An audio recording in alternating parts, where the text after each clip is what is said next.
Okay. Welcome indeed. This is an important special show. If you're joining me today, it's basically for the lowdown, for the goodies, for the what now on the Ethereum merge. We've all heard about it.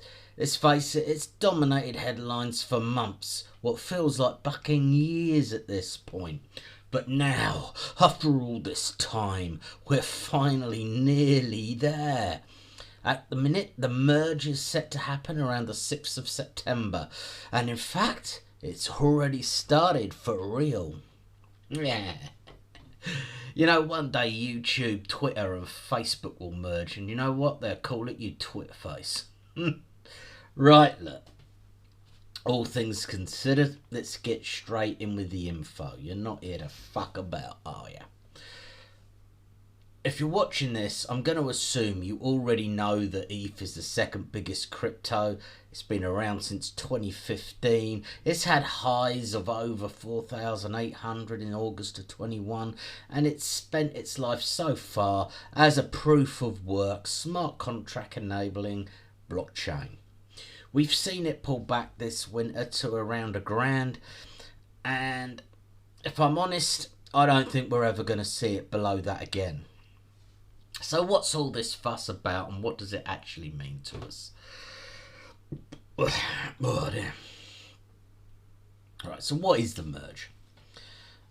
With many people pointing to the waste energy caused by proof of work mining, in 2013 Peercoin created a POS system, a proof of stake system, that secured the network based on people staking tokens instead of solving arbitrary pointless arithmetic.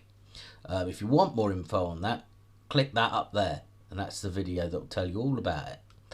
Right.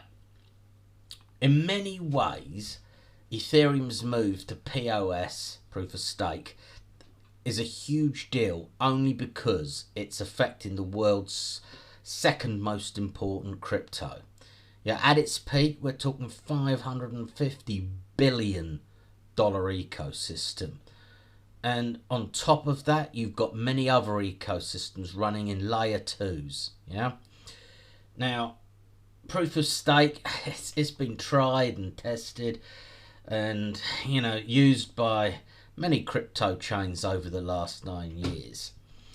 And we have seen the successful addition of the POS layer on the Ethereum testnet some time ago. So it's not a big deal in that sense. The merge is nothing more than a merge between the beacon chain, which is the proof of stake consensus layer, and mainnet's execution layer. So basically, the beacon chain will replace the old proof of work system. In case you're worried or concerned, and you're watching this to find out what you've got to do, let me make it clear, as a holder or a user of Ethereum, or any of the layer 2 tokens that run on Ethereum, you do not have to do anything at all to prepare for the merge. Don't fall for any of the scams out there. People are trying to get your keys or getting you to move coin. No, you don't have to do anything. Fucking ignore it all. For those of you that have watched other videos or read articles that have made some strange or big claims, let me lay out a couple of facts for you just to get things straight in the background. The merge is not going to reduce gas fees.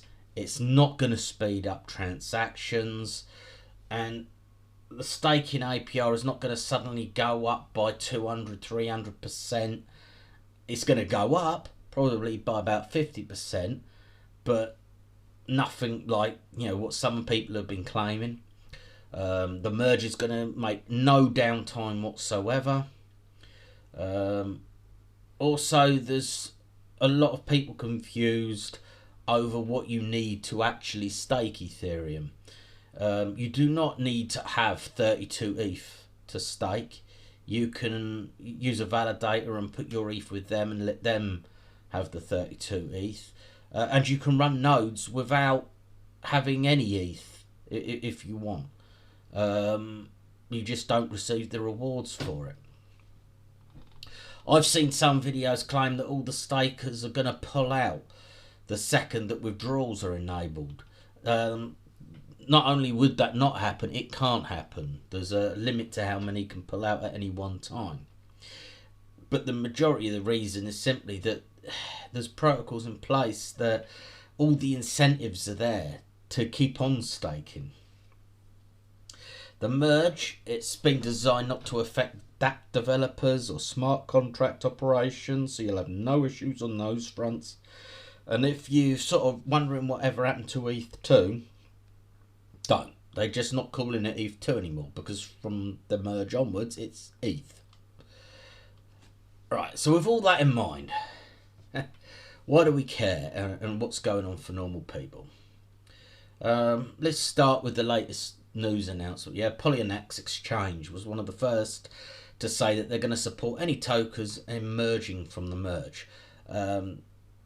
This would emerge on the Works proof of work fork.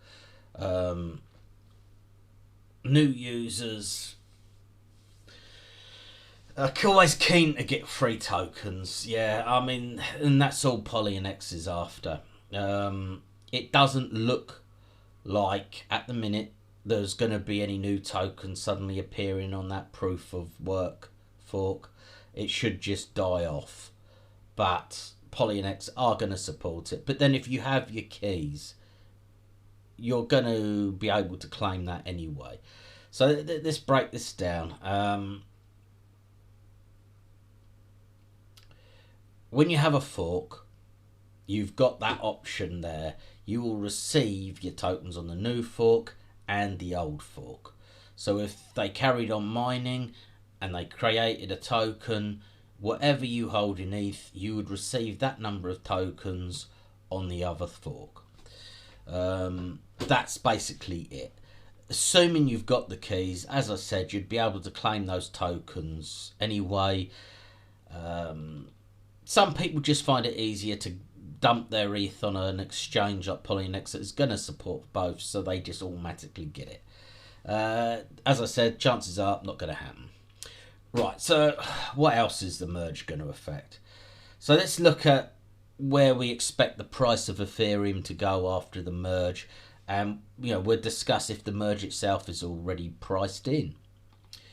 Firstly, the yearly amount of ETH being issued, being created, will be greatly reduced. At the minute, its yearly growth is by about 4.3%. This is going to drop to just 0.343%. Yeah, simply because proof of work is expensive to run and proof of stake is not. So they don't have to pay the people so much to do it.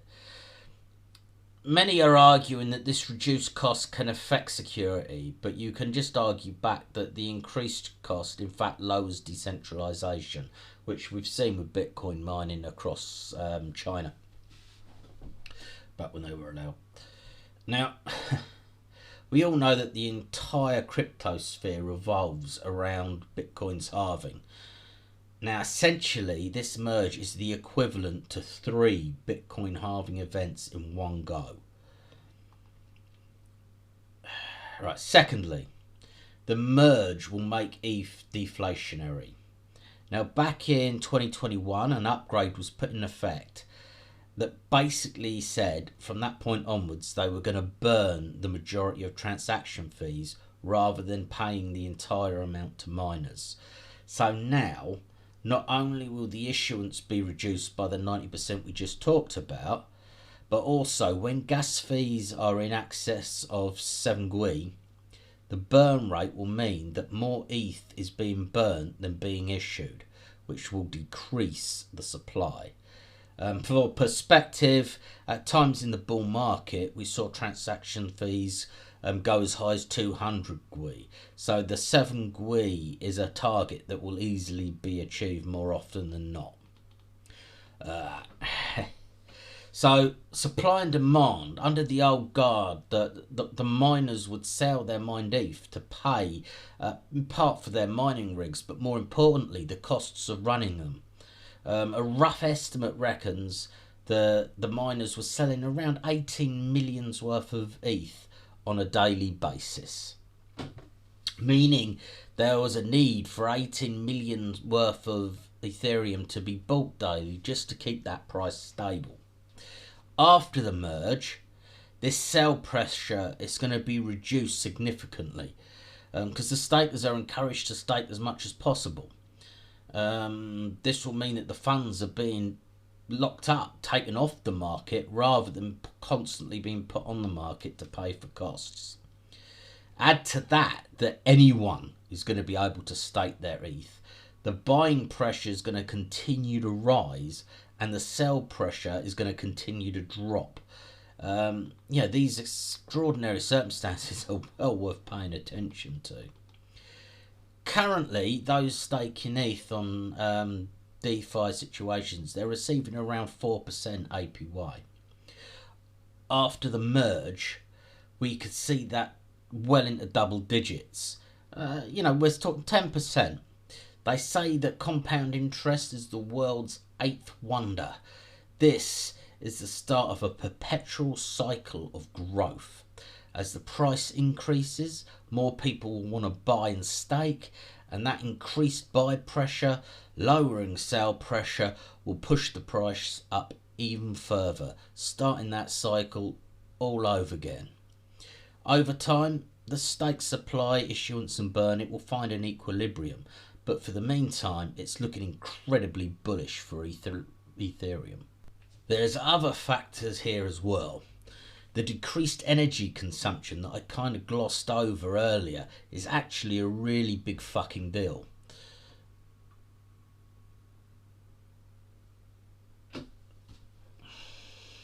The current circumstances, any future innovations simply are not viable unless they are energy efficient and sustainable. This reduction in waste energy will finally open the doors to institutional ESG investors to join the party.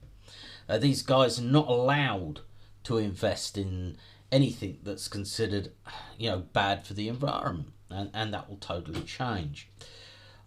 Now, over the last few years, we've seen a load of layer 1 alternatives to Ethereum come about, offering humongous APYs and much smaller gas fees. I'm talking about things like Avalanche, DOT, Solana. And after this, the influx of layer 2s on Ethereum, offering a plethora of applications. They also come about also with lower fees. Now, we're going to see these layer 2 protocols that they're going to be fueling their growth on top of Ethereum, which will increase the total transactions that settle on Ethereum. This increase in transaction fees will further drive the APY for staking, increase the amount being burnt, and just chuck yet more fire on this continuing circle. My final thought in this ridiculous examination is simply that up until now, people have really bought crypto purely on the basis of speculation. We hope that people will pay more for this tomorrow, in the future. That's it. With Ethereum, it's shaping up to be more like a thriving business. There's consistent and continual improvements, continual user growth, and continual financial activity on the network. So yes, overall, everything looks incredibly bullish. So lastly, let's look at the last part I mentioned, and that's the big worry that the merge has already been priced in. Now this should be pretty easy to answer. It's no. I don't believe it is. Certainly not in the long term. While yes, as the mergers we have seen a flurry of interest, and Ethereum did recover a greater percentage of its loss than say Bitcoin. It beat it by around 10% recovery. That's all. However, when you're talking about literally coming out of an 80% drop from its all-time highs, this last increase is only a tiny fraction of what you would expect for a change of this magnitude. So all in all, honestly, I think yes, I can see Ethereum dropping a little bit further, but I think we will see gains that just go on and on for basically years to come. Yeah, I will add a couple of links of where I've got some of this information for you in the description. I hope it's been entertaining and told you what you need to know. Please do check out the socials and hit that subscribe, like button. It all helps. There's going to be further movies and videos and whatnot coming, and I also do a daily news broadcast every morning just to keep you up to date. It's always sub 5 minutes and just has the biggest things that have happened over the last 24 hours. Anyway, thank you very much for joining me. All things crypto by a duck life. See you next time.